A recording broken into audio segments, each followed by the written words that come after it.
Hey fam, what's going on? This is Jessica Pickens. Welcome to Pickens Realities, our blended family truths podcast.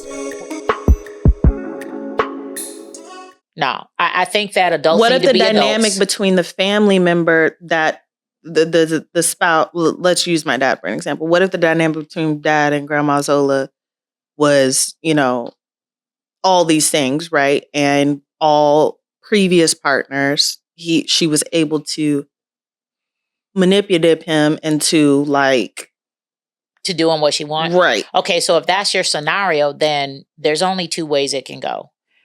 You either, and your dad and I have done this, not specific to parents, but actually in the realm of kids. You have to agree upon uncomfortable boundaries. Right. Okay. And what I mean by that is, I don't like this. It gets on my nerves, but here's your limit. Right. You know your mama over here tripping, and this is not the real scenario. We're just using this as an analogy. You know your mama be working you, and she asking for X. Well, you stay in this box, I'm cool. But you start jumping out that box, me and you gonna have issues. But see, there has to be communication and agreement between the husband and the wife. Because if the wife feels like it should be zero and the husband steady giving $250 every week, no bueno. You're gonna have issues. And so, one, it is what's reasonable, what's agreeable, and what is not impacting you and your family, taking away from you and your family in order to do for someone outside of your household. That becomes the major crux of the issue. But I'm your mama. But I'm your sister. But I'm a grown up and I have my own family. Mm. And it's not my responsibility. And I love you. I love you very much.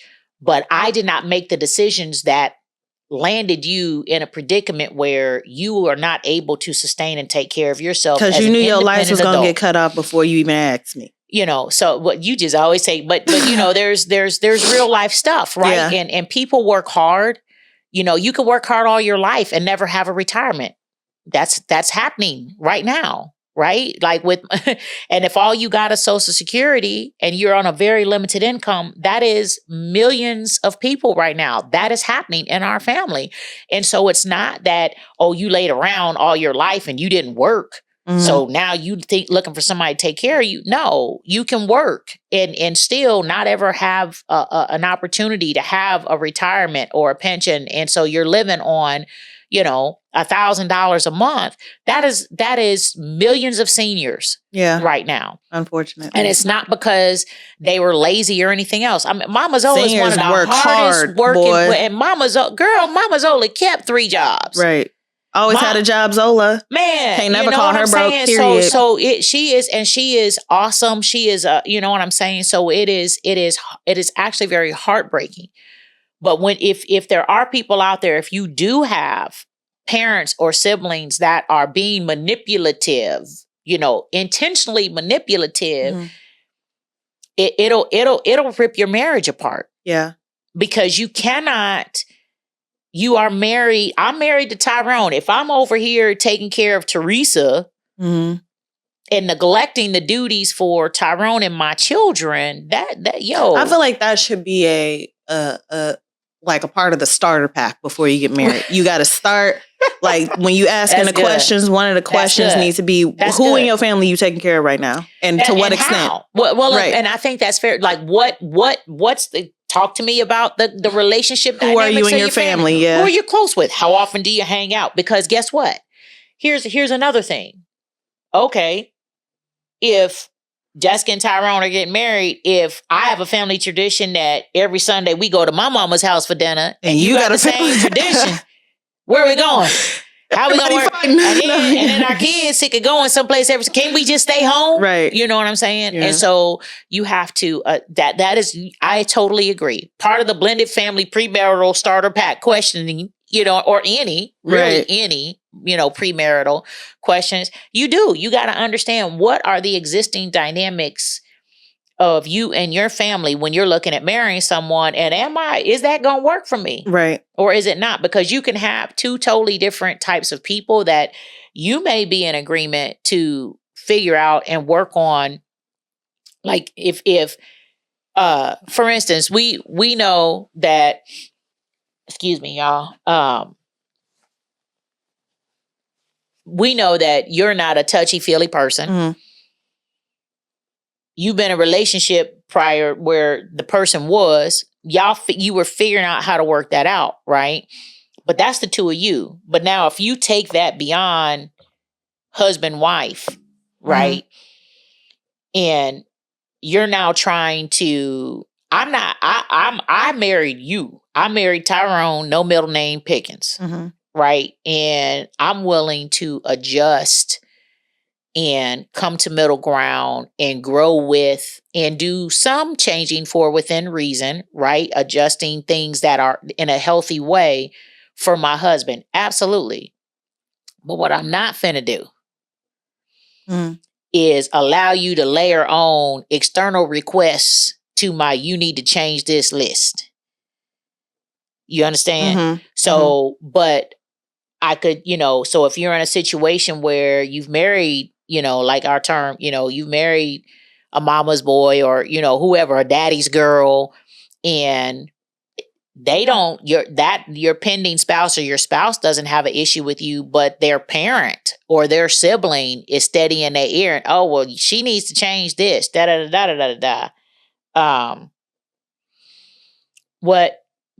What's not finna happen is I'm not going to allow that extra pressure. Like you don't get to layer on those demands from people outside. But if there's inappropriate boundaries and relationship with an individual and their spouse or their sibling, that absolutely can and will happen. Brings me to my next question. So a lot of family members can become envious of what you have acquired in your marriage, right? Do you believe that that's ever happened to you? What did you do to get through that? It absolutely has happened to us. And we knuckle down. Are y'all low-key still going through it, or like? I mean, I can't. I don't know. Well, we don't go through it because what people think is what people think. Right. Do I think that there are wrong perceptions of the type of person I am from some of his family because they think they know me based off, we've worked hard and we've been able to achieve a quality of life that is, and again, by no means, we're hardworking middle-class people. Right. And dependent, like, to some people, if you see us, then they got sell money, out, and their money grow on trees in the backyard. And that's just not the case. And so we had to work for $1 to go to the gas station to get us. Like, people don't even understand that. They'll come to our house and be like, "Oh my gosh, y'all get everything y'all want." My G, we ain't even get the kind of shoes we wanted. Like, we had to beg and plead and still didn't get them. Yeah. It was, but to people from the outside looking in, again, when the majority of the foundation of your upbringing, your directly as yourself and for your family, when that is a place coming from a place of poverty, when you see someone that has even just incremental or, middle has achieved middle class, it looks like, oh, they're rich. And then all of a sudden, and because I have healthy boundaries, so that, I think that was tied to a lot of it too. I think there was some of his extended family made some initial perceptions about me from the outside looking in. Oh, she thinks she's better. Oh, this, that. You don't even know me. Right. You've never even had a direct one-on-one conversation with me. Right. And, thankfully, and a lot of this,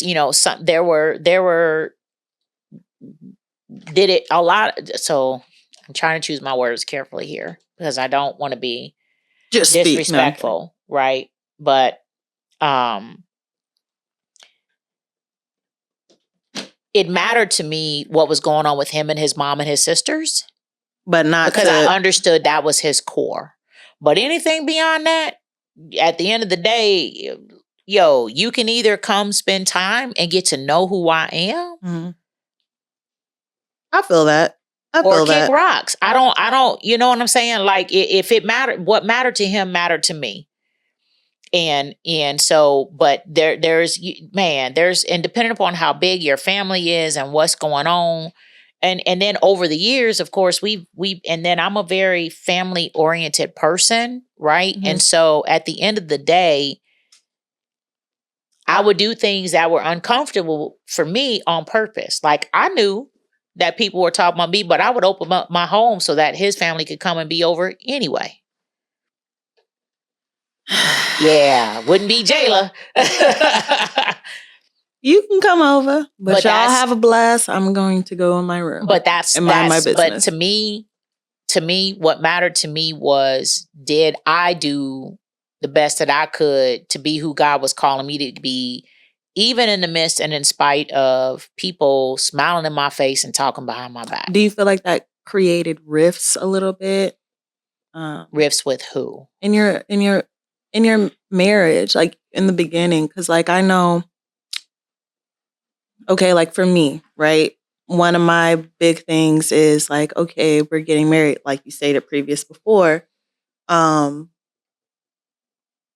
You're not about to sit and kick it with all these people. We get married, like we're family. Now let's change the way we think about what we're doing, right? And then you got, and I'm not saying like this actually happened, but theoretically, his homies is just like, yeah, you can't come outside no more, or throwing jazz at me. Oh, she lays the law down. Now you coming to me talking about something, I'm going outside. I'm like, oh, so you gonna go out, like, and that creates a rift because now you got, that's Muggs real. is low key salty because you low key got a family coming and. But that's a maturity thing, and that's a where do your priorities lie, and do you really want to be married? Because at the end of the day, and different people run their marriages different, right? You know what I mean? I think it boils down to you got to know. You really got to do the best that you can to make sure that you and your husband have the same philosophy. And even if you have unhealthy boundaries to start, this is why, again, always advocate for counseling, professional counseling and spiritual counseling, particularly because if you're a professional counselor, for us, again, we're Christians. And so using the word of God as a foundation to navigate rules. And we were Christians independently. We didn't fall in the faith, together. Or so we both on our own said, we believe, in Jesus Christ. Right. And we both were on a, our primary purpose, number one, as individuals with our faith is to grow continuously in our individual relationship with Christ. And so we had that foundation. And so we had a place of center where, because you go through professional counseling where they help you understand just some regular dynamic stuff and unpacking your baggage. And then for us, again, as Christians, our faith in the word of God, having that layer of spiritual counseling to bring it back center to, okay, well, what does the word say?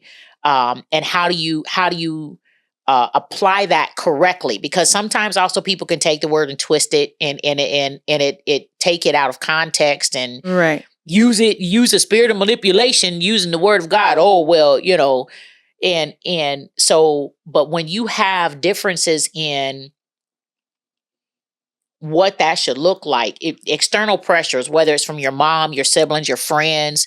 Oh, well, before you met her, you was out here in these streets. We used to kick it, 3 times a week, and now we don't barely see you. Well, my priorities have changed. I love you, bruh, but I'm trying to be married. So it's like, you where is the person at that you've engaged with? Like if this is before marriage, these are all real valid things and questions that you need to understand, because it's all about what a person wants. And where I think maturity, just regular maturity, spiritual maturity, mental maturity, all of the above play a huge role into how those dynamics work. So how do you create healthy boundaries between your family and your spouse? Like, is it like a situation where you think some situations deserve okay, we all need to sit down and have a conversation, or do you think it's just you between you and your spouse? There's external conversations. Now the dynamics of how that, because somebody has to talk to the other people. Mm. It doesn't always need to be a group sitting. Mm. Sometimes the individual needs to deal with their family. Sometimes there is a conversation. Like in order to, I've had individual conversations with, one of your dad's sisters a long time ago about boundaries when I was trying to explain to her, I'm not, my goal and intention is not to hinder or harm the relationship with your brother. This is our family. Right. And we have there's things that we are responsible for managing this house in a way that keeps our family and system healthy. I called her one time because I knew she was pissed, right? So, I'm sorry, I don't know if that's a legal word on TV. It's your show. We ain't even, what are you talking about? But she was upset because she felt like, well, dang, she's in the picture now, and now all of a sudden, and I had to be like, look, this is not what I'm trying to do. But you have to realize he's getting married. And we have a family, like we have 4 kids. Yeah. And I think that, Do you think the age, it matters the age of the kid? Like how we been like 14, 15, 16, 17? You still have structure. And I think that it still is, I think that understanding in the beginning, like one of my very close friends who I don't even see that. It don't matter how often I see her, it's like one of my ace bones, right? Who's taught me so much, and I love her, and I know she will forever have my back until we both kicking it in heaven, right? Mm-hmm. She taught me things that in the beginning felt weird because I used to be like, hey, you don't even like people. She'd be like, no, I'm not going to place no expectation on you that I'm not going to let nobody put on me. Right. So I'm not going to just stop by your house because guess what? I don't want you just stopping by my house. Yep. I'm not finna. I don't just go and sit up in people's houses for no reason because you ain't finna come sit up in my house for no reason. And that is a word right there because I'm not going to nobody party if I'm not invited. You can just come. No. Oh, can you bring this? And she literally, we would invite her to family stuff. And sometimes I would be hurt because I'd be like, but I love you. I want you. She'd be like, I love you too. But I ain't got to show you I love you by being, that's just not who I am. I ain't doing it because I'm not going to do something that I don't want to get in return.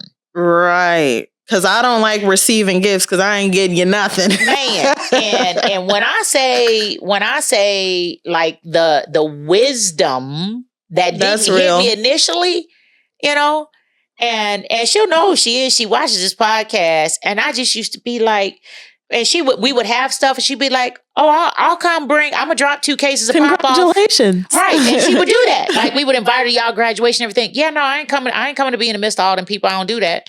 If she showed up for something, she sounds great. And stayed, it had to be an extremely important light. But that is because she had appropriate, healthy, zero tolerance boundaries and straight up zero tolerance for nonsense. And because she had gone through so much, she understood she just couldn't be around everything and everybody because that's not who she is and that's not who God was calling her to be. So she wasn't going to put herself in a predicament. She wasn't going to allow anybody else to put her in a predicament that might cause her to have to come out of her element or go to BC version. And you don't even want that. Right. You see what I mean? Because it take everything in me every day. So what was the biggest, I guess, struggle or pushback that you had while creating those boundaries? For me, a lot of times it wasn't that it was challenging because I would want to please everybody. So sometimes there's things that need to be done because it's just unhealthy. But it don't mean that you don't enjoy doing them. You know what I mean? So here's a real life scenario, you know. And if you go look on my website, you're going to see, you know, I've had a period of my life where I struggled with, you know, drug and alcohol addiction. Mm-hmm. And I've said to y'all, I've said to y'all, I've said to Dawson, I've said to Gabby, I encourage you not to drink. I encourage you not to enjoy, you know, marijuana's legal. You know, you got adult use cannabis, all of that. Yeah. Do I think that, and are there real uses for all of that? Absolutely. And whatnot.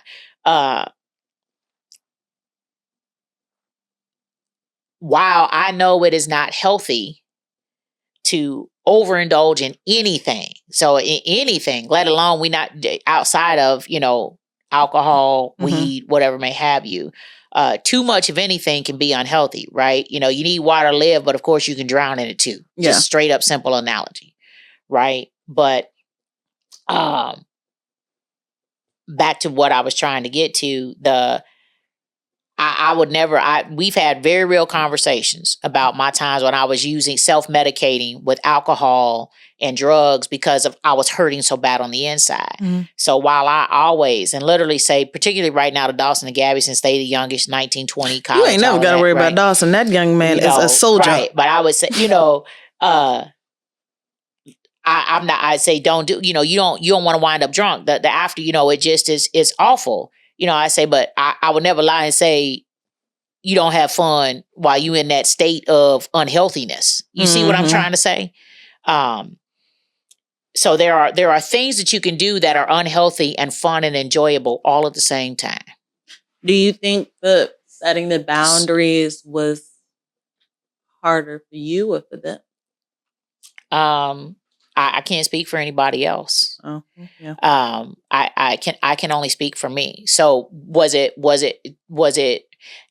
my opinion is likely that it was harder for them. What was hard for me was to watch the your disappointment, dad being uncomfortable and semi feel like it wasn't like I ever talked to him and we made adjustments that were like way wild. Mm-hmm. He knew that because you know, and so as you learn and as you grow and as you get new information, and again, when you look up and you go, oh, wait, I'm tired because I let people come over my house every day or whatever time when they want, or call my phone and I'm exhausted, but it's 10 o'clock, 11 o'clock at night and you popping up at my crib or calling my phone because I ain't never told you I ain't answering my phone past 9 o'clock. And so you doing it to yourself until you realize, well, that's why I'm tired, because I'm up every night, you know. And so you got to start you got to start with yourself, right? Assess, right? Yeah. Our first, what did you go over there cracking up about? Because I'm just thinking, one of my, if Gabby Dawson, Eric, Jalen Wendy pop up at my house while I'm with my husband. Excuse my language, Jesus. But you getting a text from me saying, go to hell. I'm going straight to sleep. No, but. You know, and so, but you see what I mean? You have to, but when you're in survival mode, so you got to kind of walk it through. Mm-hmm. You got to look and there are all different types of people out here in this world, all different types of backgrounds. Our backgrounds were, you know, my side was, I didn't really have structure as a kid. I was allowed to grow up way too soon, right? I didn't have designated bedtimes, and I had no example. My foundation was just way off.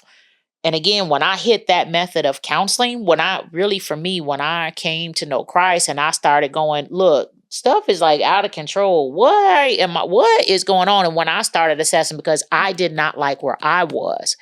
And for me, getting structure through, you know, number one, hope through faith.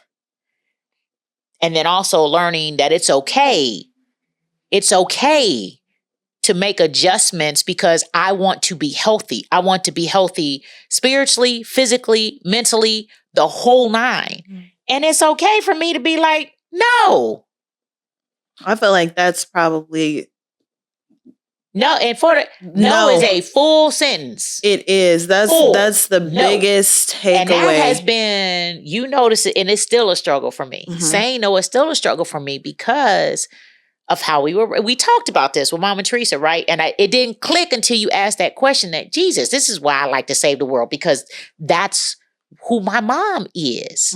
That's how I was raised. She was off and she did phenomenal things, man. There's a lot of things that because of her, got changed and implemented and helped other people. The problem is that we was some collateral damage, unintended. But collateral damage is real. And so you got to start making decisions. What you trying to do? You trying to save the world and lose your house? It happens. Got a lot of pastors, preachers, a lot of people in positions. You out here telling everybody else what to do and your own stuff in a hole. And I don't mean no shade, no smoke. I'm sorry. I'm just speaking from what I know. Yeah. Personal. I'm just saying life is life and life be lifing. But the minute that you realize that there's some hypocrisy going on, and you out here telling other people to do X and you ain't doing that at home. Whoa. Back up. Back it up. Foundationally, it just don't work, man. Yeah.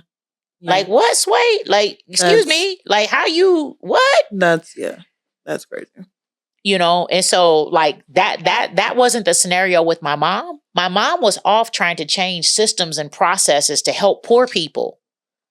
Right? So it wasn't like she was out teaching single moms about how to properly raise your kids and then she wasn't doing the same thing at home. Right? So that wasn't our ordeal.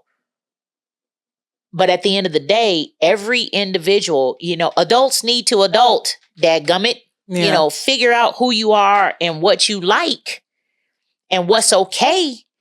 And then don't be trying to take, I'm black and white and you orange and purple and I want you to fit into my black and white. I ain't got no room for orange and purple. That ain't gonna work. There has to be compromise. And so you have to, again, by the grace of God, combined with a lot of intentional choices. I talk about this a lot too, right? If we had gone by our feelings, Lord Jesus, there would be no such podcast because there would be no Pickens realities because this would have ended a long time ago. And so if you find yourself in a spot where you still got some extremes or you going, whoa, this lady in this camera and this pink shirt is making a lot of sense, but I'm like 10, 15 years in. How the heck am I supposed to untangle this now? You can. It's never too late. It's not. It's really not because we're still working on stuff today. I'm not out here talking about we got to shoot. This is the first episode. I think, Cal, this is the first one. I ain't cried yet. Because this stuff is real. This stuff is real and we are forever growing. I am not trying to, say, oh, we've arrived. We ain't got no issues. Heck no, what? Because that's not real. What? At all.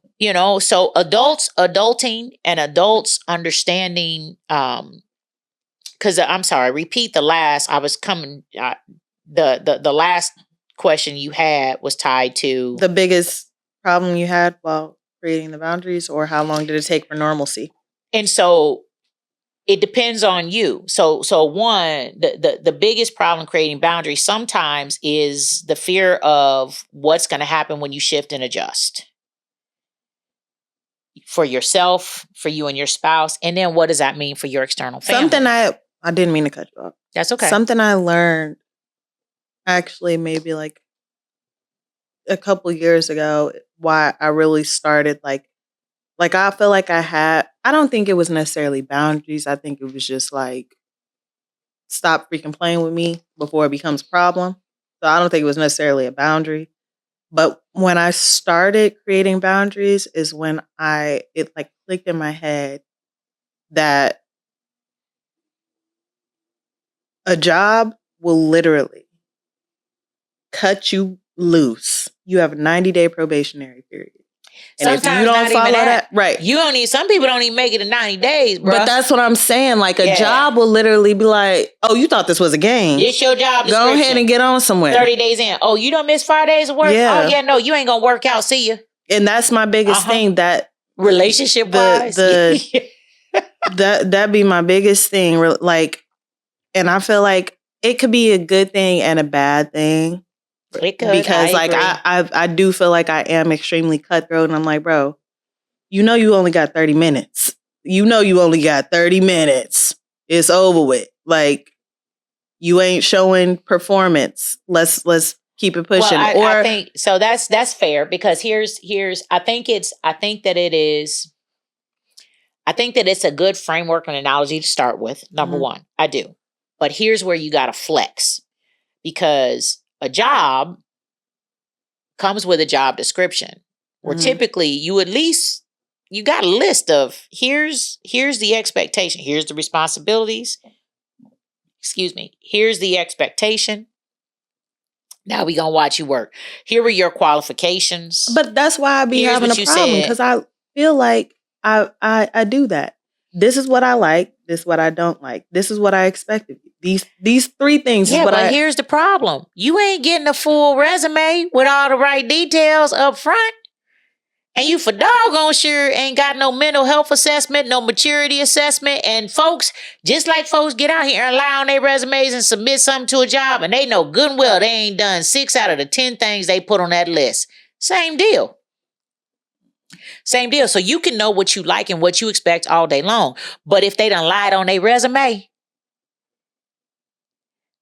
okay, because I can speak to my potential all day long. Well, I'm going to get there, yeah. But I can say, I can type 250 words a minute. I'm only typing 100. Am I silent or am I silenced?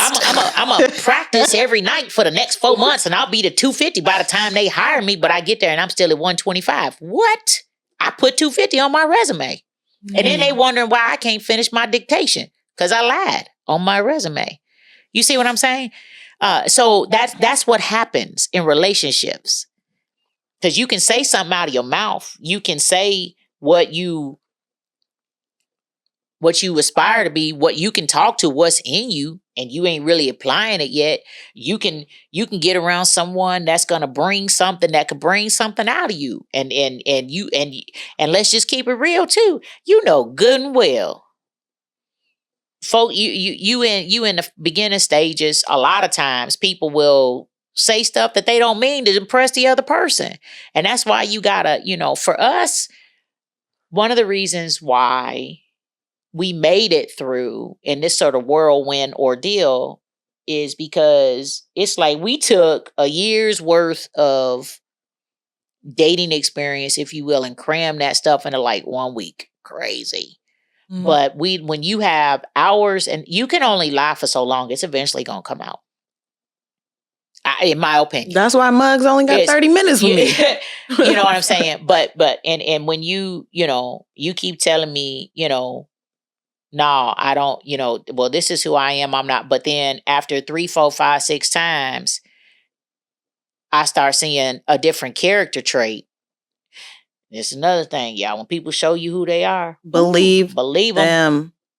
Stop believing believe them, because their mouth can be saying, oh yeah, I love you, I'm committed. But if every time you go somewhere, a dude is flirting, believe actions, not words. Names. You know what I'm saying? And sometimes it's not intentional. Your dad and I had to deal with that. Yeah, but like you said, if you bring something up and it keeps on happening, exactly. It's intentional. And to bring, you know what I'm saying? So all of those things, like number one, that's why it was hard for his family to accept in the beginning the notion that, all right, like, have you lost your mind? Who is this lady? What you mean you get married? We've never seen her. We don't know her. Huh? Right? Because she ain't been, like you said, she hasn't been proofed. Right. She hasn't been tested. We ain't been around her. Right. You got 3 kids, bro. What are you talking about? So I can get that. So I understood that, right? I took your dad, like my sister, he had 2, 3 tests to pass. Dad Walton, Teresa, Sharice, TT Sharice, right? Like, I brought him all the way up to Chicago, right? Because when I called her and was like, man, I met him, this is it, I'm getting married. Oh God, here we go. She was like, I'm so sick of you. She was like, you always talk about you always falling in love so quick, right? Mm-hmm. she was like, and then when I told her that he had more kids than I had, she said, "Oh hell no, that ain't Jesus." Hey, she funny. Was like, "Girl, no." I was like, "Oh, bring him up to me," because she mattered to me, right? So I test proofed him with people. So in case I was too rosy-eyed, had my rose-colored glasses on, but he passed the snip with Elder Walton and like, me calling Teresa and being like, I met that and I'm doing it and I don't care what you say, like that, because usually I'd be shaking in my boots because I'd be like, ooh, this ain't going, she gonna blow this, she gonna tear this smooth to shreds, right? But when she met, him and talked, she was like, Jay, I got you. Okay. Because again, not that we were perfect, not at all.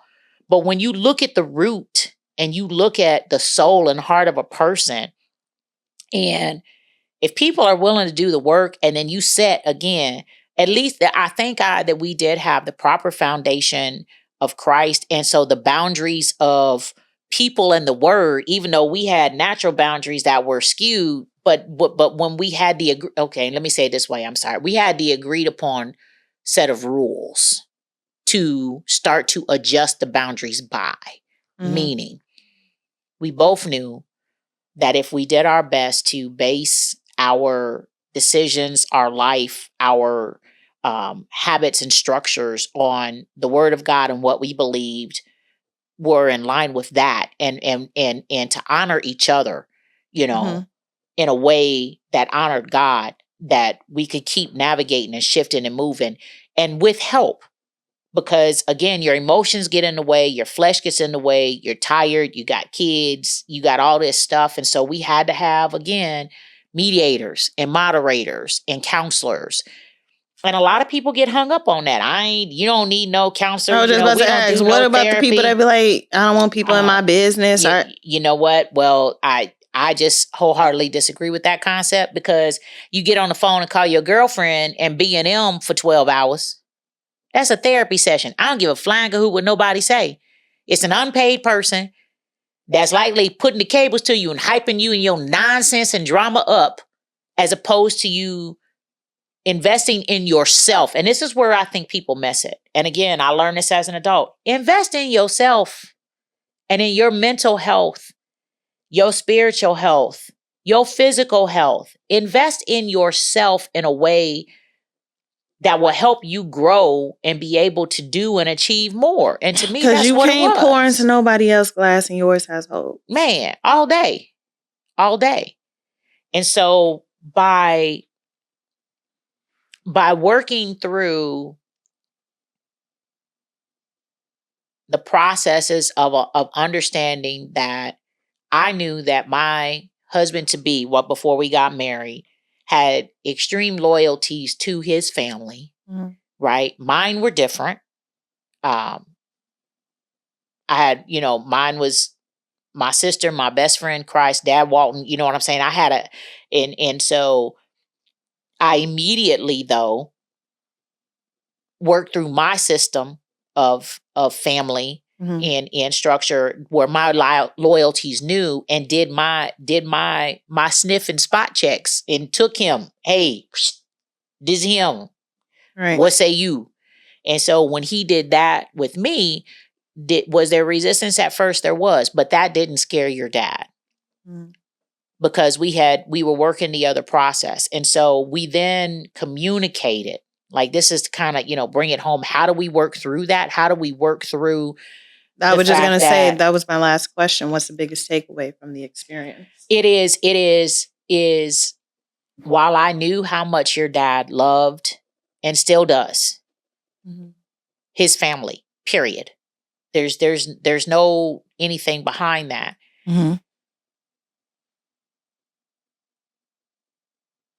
He loved himself and his children and wanted for himself, his own family, more than what he was concerned about, as far as if his family didn't accept the choice he made for who he wanted to do family with.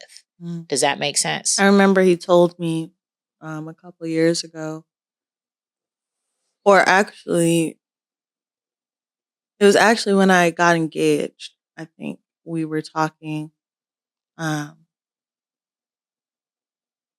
we were talking about something, but he was like, always remember, your family's always going to be your family. Your spouse can leave you. I was like, that's interesting. Yeah. And it can be, and the other hard thing is that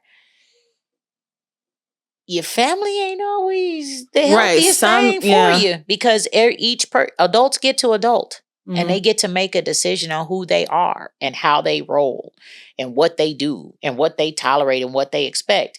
And you can be my sister all day long, but if you out here acting crazy and that's not my thing, and I'm mature enough to be like, whoa, can't do that. You know what I'm saying? You have to start choosing yourself and who you are.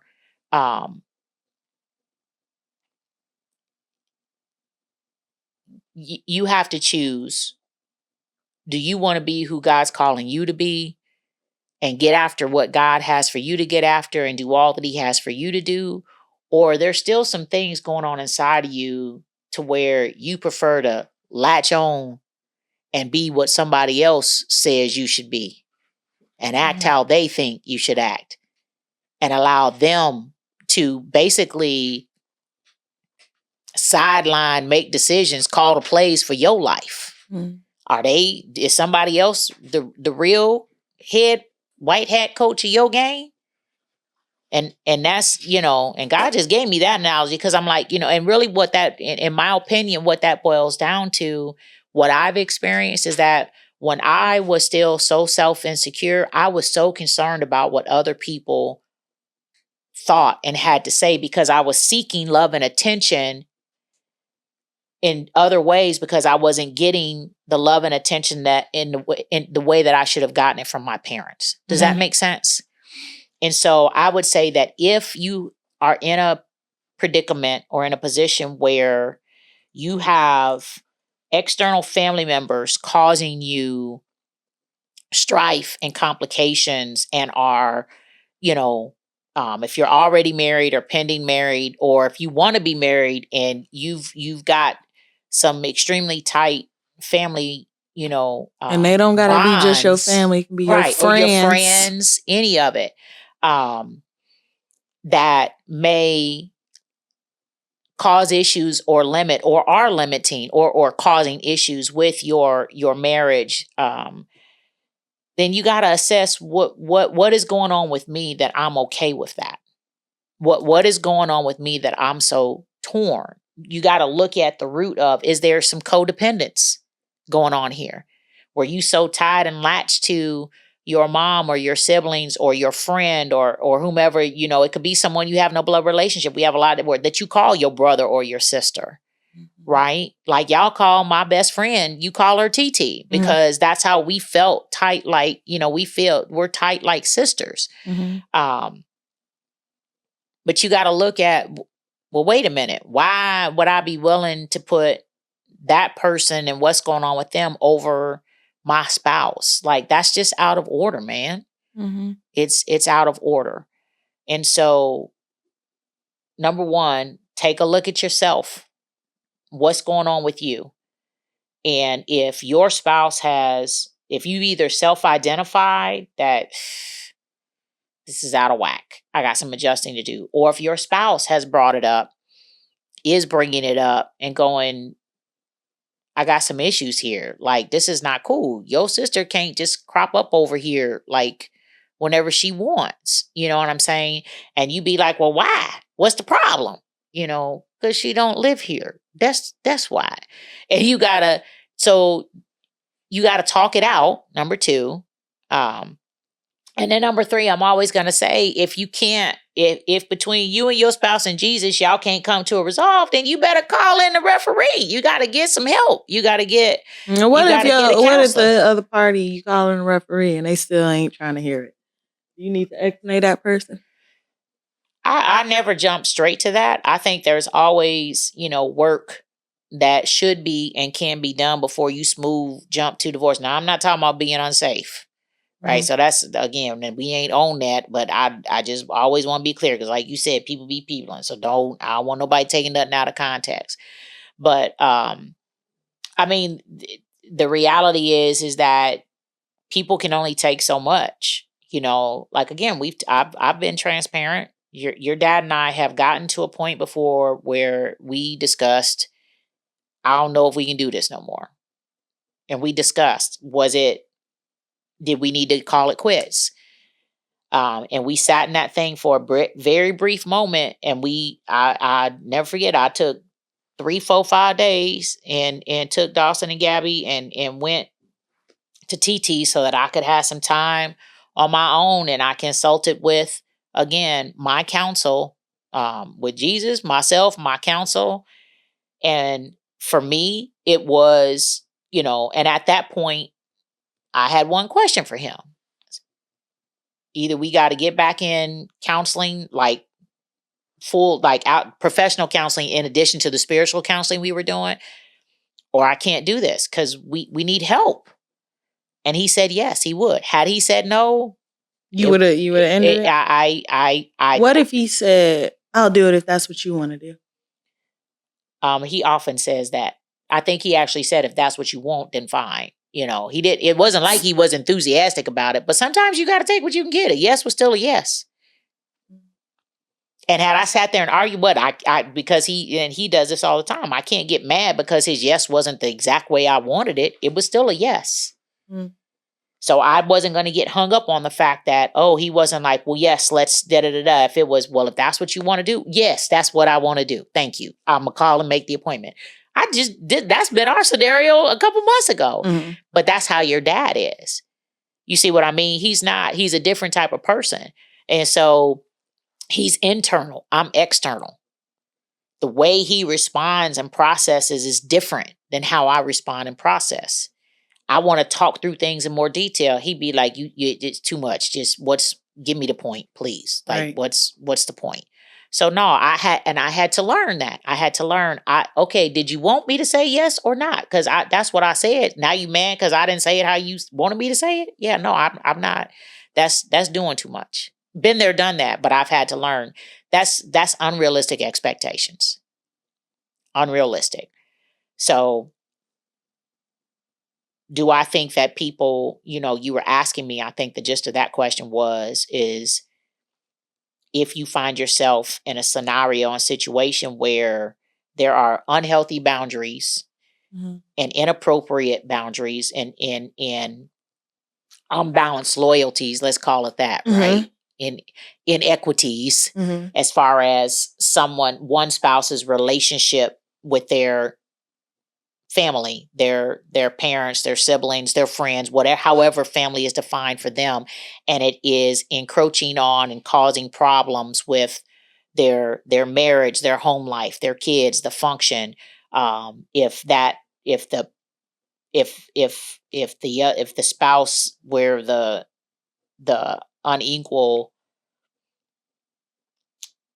unhealthy relationships and boundaries are going on because that person has to be involved and has to address it. Like I can't make Tyrone do anything. Right. You gotta want to do it by yourself. Well, he has to be in agreement. So, and there's an order. If I try to call Tyrone's mom or siblings and say, this is what it is, they're going to be like, like in the beginning, excuse me, who, what? Right. You see what I'm saying? Because you have to develop a relationship with people. But still, at the end of the day, it's just like I couldn't have jumped over Tyrone. Like now I pick up the phone and call your mom, mm-hmm. right? Like there's an order to stuff. He had to deal with his side of the fence, if you will, when you're trying to level set and restructure relationships and boundaries for it to be received correctly. Because it's his family. So he has to say, mom or sisters, I love you very much, but there's no but. I love you very much. I have a family. I now have a wife. Again. Right. And so my dynamics have now changed. And for this to be a healthy situation for my wife, my kids, my home, this is what I need y'all to do. I need you to respect my boundaries because this is my life. And if you love me, I need you to understand that. I'm not trying to hurt you. I'm not trying to upset you, but you don't get to override my wife. There was a very contentious moment when your father had that conversation with his mother in front of me because things had gotten way out of whack. But he did that. And as uncomfortable as it was, I'm very glad that he did that. And I saw how it hurt his mom. He wasn't trying to hurt her. But he had to make very clear, this is my wife. Yeah. This is the choice that I've made. Now, I think a lot of times family go, yeah, but if something go wrong, we gonna still be, so I think that's where sometimes a lot of, what's the right word? Probably where if you feel like, okay, we done been down this road with you before, homie. Right. Yeah. So, all right. Now you going to diss us. That's the 99th girl you done brought. Okay. So now you acting funny with us you again. You going to be back around the corner when she leaves. You going to mess it up. And then you going to be, you going to be back over here. That some of that may be real and true. Right. I think a lot of I would say err on the caution. I learned again in the professional world that there's some choices and you can choose to believe the best of people or not. Like I can choose to believe that you have the best intentions or I can believe you out to get me. Well, that's a choice. Which way am I going to come at it? So if I believe that the primary reason that parents and siblings and people that are close get upset is because they love and care about the person and they're trying to protect them, then there's a way to have conversations that say, I love you and I appreciate you wanting to protect me. I need you to trust me. Yeah. And I need you to be okay understanding that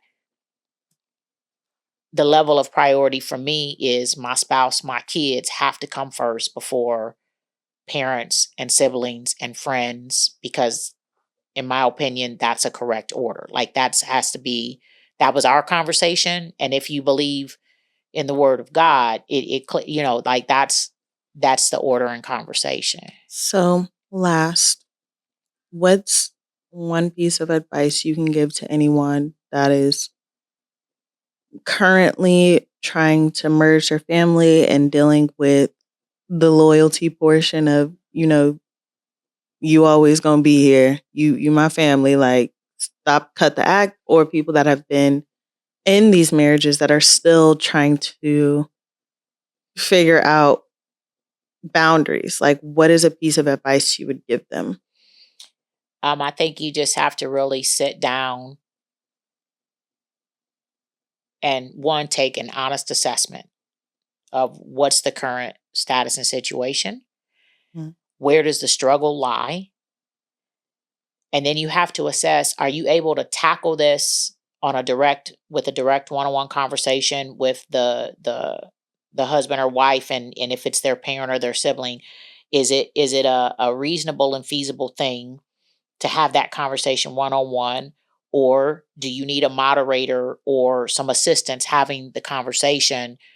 But don't have the conversation until you know bona fide where does the adjustment need to be made and what's the ask. Because you need to say, hey, I love you. I know we've been rolling where, again, I haven't had a problem with you stopping by, or you call any time of the night. And of course, if it's an emergency, that's something different. But sometimes you just call at 11:30 at night to tell me what you're doing. Right. And that disturbs my wife because she goes to bed early and the phone rings and then she can't, you know what I'm saying? So you have to figure out what's the encroachment. Figure out what, with your spouse, figure out what is an acceptable resolve. How do you adjust that boundary? How do you adjust things in a way, one, that is respectful and can still keep a love relationship intact, if at all possible? Now, if somebody's just completely off the chain, and we're not talking extremes, and I'm sure there are examples of extreme situation, and sometimes extreme situations require extreme measures to resolve, right? But we're talking about, right. But you assess, and then you deploy, you implement the strategy, right? So it's kind of the same process that from my perspective and in my philosophy that I've talked through multiple times. You assess the situation, unpack what's going on, develop a plan, and then you put in the work.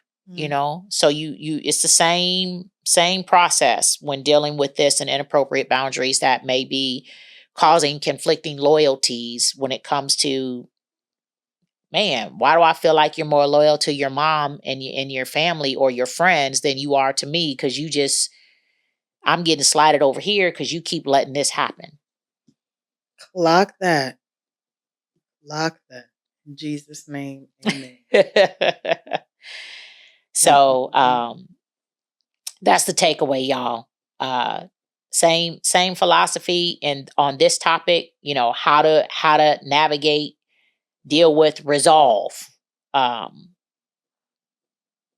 inequitable or inappropriate boundaries related to loyalties with anyone outside from your spouse, actually. Because it could be your job. It ain't even got to be a person. I was just going to say. You know what I'm saying? It could be, so if there is a person or a thing, a process that is causing your spouse to feel like you are more loyal to them than to the other person, your parent, your sibling, your friend, your job, than you are to your spouse, then you got an issue. And the only way to resolve it is to deal with it. And so you got to identify it, which that's kind of during the assessment process. You got to unpack it. You got to be honest, transparent. Like, how did I get here? What's really going on? Why am I doing this? Then you got to make a plan. Okay, well, how do I fix it? And then you can't just do that by yourself because you landed in this predicament by yourself, apparently. But you got to include your spouse in that part of it. Well, honey, what would be okay? Is it okay? Okay, so you don't want me hanging out 3 times a week. What is acceptable? Are we cool if we know that every third weekend of the month you go hang with your friends, I'll go hang with mine? These are real things that you can implement that can take away a lot of strife and stress. I know you love to hang with your brother. Okay, so let's just plan it so it's not a surprise. It's not because what really begin people at the last minute. He calling and we had something to do, or I might have had a surprise, and all of a sudden my brother just called me and got tickets, and I won't be home, and and I ain't even got a word in. You don't even know I had a whole spa day planned for us, right? So I got you tickets, but my tickets better than your brother tickets, and you just messed up. So you gotta, when you're planning for the resolve, you must include your spouse and be in agreement with that, and then you got to put in the work. You got to implement. You got to put in the work. And even if you mess up, you slide back, then communicate calmly, responsible, mature adult conversations. Not in the middle of, I'm sick of you. You know what I'm saying? And so, like, you always, and so your dad loves that word with me. He'd be like, you always, and I'd be like, stop. Like, that's a stretch. I don't always, come on now, man. I know that I still have some areas of struggle, but don't say that. My word is being called crazy. I'm not. You want me to be crazy? But that's the resolve. Yeah. Identify it, so assess what's going on, identify it, unpack. How did I get here? What's going on? Strategize, make a plan. Create a plan, involve you and your spouse, create a plan. How do we fix it? How do we adjust the boundaries? What seems, and then you're okay to keep tweaking, right? And then you put in the work. Yeah. And you set strategy meetings, y'all. Literally. Relationship strategy meetings. Literally. How are we doing? How are you feeling? How am I feeling? Literally. How are we doing? How you good over here? What? Well, no, this is kind of bothering me. Oh, what would make it better? Well, if you would do this, you'd be like, well, I don't know if I can do all of that, but I can do this. Okay, well, I'll take that for now. Be okay and with if baby those steps. strategy meetings, like you start out every week and then you feel like it's just almost like therapy. Like you start out every week, and you go to you feel like you're getting better. You do twice or twice a month. Now you doing once a month. Like, yeah. And if you have a date night, hey, how you doing? Checking in. What's up? How you feeling? How we doing? So your family is always going to be your family. They are. Well, yeah. They are. You can't choose who they are. Your blood is. That is correct. So, but that's what we got. Yes. So we pray that this was a blessing and that it helped, y'all today. This has been a real issue for us. And again, this is applicable to families across. This ain't just blended families. This is applicable across the board. Relationships, really. Not even just families, but relationships in general.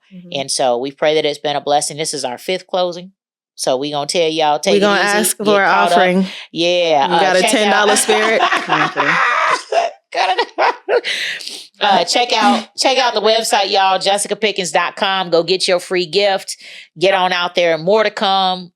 Prayer journal. By the time y'all see this, I think it'll be available. Actually, we got some stuff coming, some resources and tools that we're creating based on what God has given to be a blessing to people. And go on out there, and if you're interested in one-on-one coaching for women directly with me, couples coaching with Tyrone and I, or I have a 90-day signature coaching program, Blended Family Foundations, where walking through how to address a lot of these issues. Go on the website, book a consult, y'all. Come holler at your girl. www.jessicapickens.com. And just click on schedule a consult so we can meet and see if I'm a good fit for you, if you're a good fit for me, because everything ain't for everybody. I'm a little spicy. I know this. But check me out. I appreciate the love and support. Make sure you subscribe, comment, let us know what you think when watching this. We want to get your questions, and we going to start doing lives here soon too. More to come that too. So we're going to have our community and the ability for people to subscribe to our community and get some personal lives, and we'll be doing some public lives as well, because we just want to be here for the people. We love y'all. Take care. We'll see you next time. Peace.